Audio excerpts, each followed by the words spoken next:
بسم اللہ الرحمن الرحیم۔ تمام سامعین حاضرین السلام علیکم ورحمۃ اللہ وبرکاتہ۔ مغفرہ رمضان المبارک میں جہاں اللہ نے ہمیں بے شمار نعمتیں میسر فرمائی، وہاں ایک نعمت یہ بھی کہ اللہ تبارک و تعالیٰ نے رات کی راتوں کو بھی ہمارے لیے، جس طرح ہمارے بزرگان دین رات کی راتوں میں خوب اللہ کی عبادت کیا کرتے تھے، ایک تحفہ اللہ نے اپنے محبوب علیہ السلام کی اداؤں کا، ان کی عبادتوں کا ہمیں بھی دیا، اور وہ رمضان المبارک میں تراویح جیسی عظیم نعمت دی۔ تراویح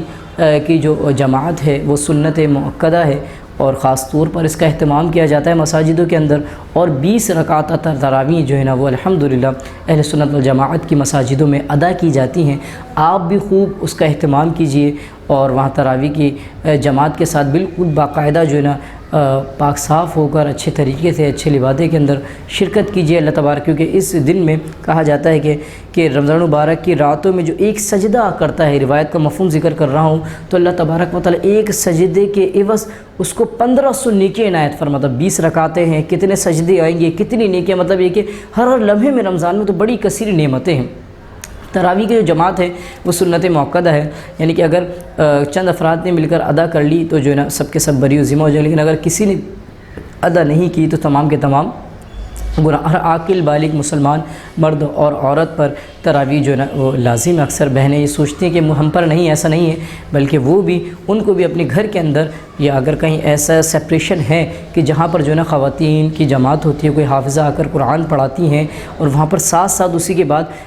دین کے مسائل بھی سکھائے جاتے ہیں، تو ہم تو کہتے ہیں موسٹ ویلکم ہے، بہت اچھی بات ہے کہ وہاں جا کر آپ عبادت بھی ساتھ کیجئے، لیکن جہاں خواتین ہوں اور بالکل پردے کا خاص اہتمام ہو، یہ بات ذہن نشین رکھیں، یا پھر دارالافتاء اہل سنت و جماعت سے اس مسئلے کے پر آپ جو ہے نا آگاہی لے سکتے ہیں۔ وہ اس لیے کہ جو ہے مطلب خواتین کے لحاظ سے بھی دین کا کام ہونا چاہیے، اور وہ بھی ایسی محفلوں اور ایسی مجلسوں میں جائیں، ایسی بابرکت محفلیں اور مجلسیں، ایسی صحبتیں کہ جہاں دین کا صحیح عقائد اور دین کے معاملات احسن انداز میں بتائے جا رہے ہوں، اور کوئی خاتون ہو تو پھر تو بہت زیادہ بہتر اور اجر مجرب عمل ہے۔ تراویح ہر عاقل بالغ مسلمان مرد عورت کے لیے سنت مؤکدہ ہے، اس کا ترک جائز نہیں۔ تراویح کی 20 رکعتیں ہیں۔ حضرت سیدنا فاروق اعظم رضی اللہ عنہ کے دور میں 20 رکعتیں ہی پڑھی جاتی تھیں۔ حضور علیہ الصلوۃ والسلام نے ان کا اہتمام فرمایا، لیکن فاروق اعظم رضی اللہ تعالیٰ عنہ کے دور سے اس کا 20 رکعتوں کا سلسلہ حضور علیہ السلام کے دور میں باقاعدہ اس طرح نہیں تھا کہ جس طرح ہم جماعت کے ساتھ ادا کرتے ہیں، لیکن جب عمر فاروق اعظم ایک مرتبہ کہا جاتا ہے، یہ واقعہ ہے کہ آپ نے دیکھا کہ لوگ مسجد کے اندر الگ الگ، کوئی ایک جماعت کے ساتھ پڑھ رہا ہے، کوئی تنہا پڑھ رہا ہے، کوئی اس طرح نمازیں ادا کر رہے ہیں۔ جب آپ نے ایسا دیکھا تو آپ نے فرمایا کیا ہی اچھا ہو کہ میں ان تمام کو ایک امام پر جمع کر دوں۔ پھر جب دوسرے دن آئے تو آپ نے عبداللہ بن ابی بن کعب صحابی رسول ہیں رضی اللہ تعالیٰ، آپ نے ان کا اہتمام فرمایا۔ تب دوسرے دن آئے دیکھا تو حضرت ابی بن کعب کہا جاتا ہے جن کو سب سے زیادہ قرآن یاد تھا، ان کو آپ نے سب آگے کیا، اور سارے لوگ سب بندی کے ساتھ ان کے پیچھے نماز ادا کر رہے تھے۔ تو جب آپ نے دیکھا تو فرمایا نعم ھذہ البدعۃ، کتنی اچھی بدعت ہے، یعنی کتنا اچھا طریقہ ہے۔ تو لہذا کچھ ہر بدعت جو ہے نا گناہ کی جانب نہیں، لیکن ہر بدعت بری نہیں ہوتی، کل بدعۃ ضلالہ، اور پھر اس کو جو ہے نا وہ جہنم کی جانب، ایسا نہیں ہے، بلکہ بہت سارے کام ایسے بھی ہیں جن کو شریعت نے روا رکھا ہے۔ ممبر ہے، محراب ہیں، مینار ہیں، آج کل مسجدوں کی زیب و زینت ہیں، اسی طریقے سے آج کل جو مدارس کے اندر جو انداز ہیں، تو وہ لہذا ہر وہ عمل جو انسان لوگوں کی اچھائی کے لیے کرے اور اس سے لوگوں کو فیض بھی حاصل ہو، دین پر چلنے بھی لگ جائیں، تو حدیث کے مفہوم ہے اس طرح کے کہ جو نا اس عمل کرنے والوں کو اور نئے کام نکالنے ان کو بھی، اس کو بھی ثواب ملے گا، اور جس نے رائج کیا ہے اس کے ثواب میں کوئی کمی نہیں۔ ہاں ایسی ہے جس سے لوگ گمراہ ہو رہے ہیں، فتنہ فساد عام ہو رہا ہے، دین سے دور ہو رہے ہیں، اور گناہوں میں اضافہ ہو رہا ہے، تو پھر وہ کام جو ہے نا مطلب یہ کہ سختی سے منع کیے جائیں گے، اور جو کرنے والا ہے، جتنے بھی کرنے والے ہیں تمام کا گناہ اس کے بھی سر پر ڈالا جائے گا۔ جیسے کہا جاتا ہے نا کہ سب سے پہلے دنیا کے اندر جو قتل کیا ہے وہ حابیل نے کیا ہے۔ حضرت آدم علیہ السلام 2 صاحبزادے تھے، حابیل اور قابیل، تو لہذا قابیل نے حضرت حابیل علیہ السلام کو، جب انہوں نے چاہا کہ میری شادی، ایک مطلب یہ پورا پروسیس ہے، واقعہ ہے جس کو آپ قرآن کے ضمن کے اندر پڑھ سکتے ہیں، الحمدللہ سورہ بقرہ کے اندر آپ اس آیتوں کے توجہ کے ساتھ پڑھ سکتے ہیں۔ تو سب سے پہلے انہوں نے قتل کیا، مطلب قابیل نے حابیل کا قتل کیا تھا، تو پھر کہا جاتا ہے کہ قیامت تک اب جتنے بھی قتل ہوتے رہیں گے تمام کا گناہ جو ہے اس پر آئے گا۔ تو لہذا کوئی بھی ایسا عمل نہ کیجیے یا آپ کی وجہ سے کوئی بھی ایسا سلسلہ نہ شروع ہو جائے جو گناہ کا یا گناہ جاریہ کا سبب بن رہا. ہم تو کوشش کرتے ہیں ہم ایسے عمل کریں جو ہماری وجہ سے نیکیوں کے راستے پر لوگ چلنا شروع ہو جائے, ہماری وجہ سے ثواب جاریہ کا سبب تو بن جائے الحمدللہ, اور بننا بھی چاہیے. اللہ ایسی ہم سب کو عبادات اور ایسے عمل کی توفیق بھی دے, لیکن گناہ کا سلسلہ اللہ ہم سب کو اس سے پہلے ہی سچی توبہ کی توفیق عطا فرمائے. مسجدوں میں ادا کریں, کوشش کریں مرد حضرات جتنے بھی ہیں وہ مسجدوں میں ادا کریں. ہاں کئی ہال وغیرہ میں ہو رہی ہے اور مسجدوں میں بھی ہو رہی ہے تو ان کو بھی آباد رکھا جائے, لیکن کوشش کریں کہ پہلے باجماعت مسجد میں نماز ادا کر اور وہاں چلے جائیں تو زیادہ اچھا ہے. اور ایک مسئلہ اس میں یہ بھی ہوتا ہے, ہمارے یہاں کچھ لوگ ہوتے ہیں کہ جنہیں جو سوچتے ہیں کہ جیسے جو کاروباری حضرات ہیں وہ شروع کے 4-5 دن میں ختم قرآن کر لو اور اس کے بعد جو ہے پھر سبق دوش. ایسا نہیں. تراویح رمضان کی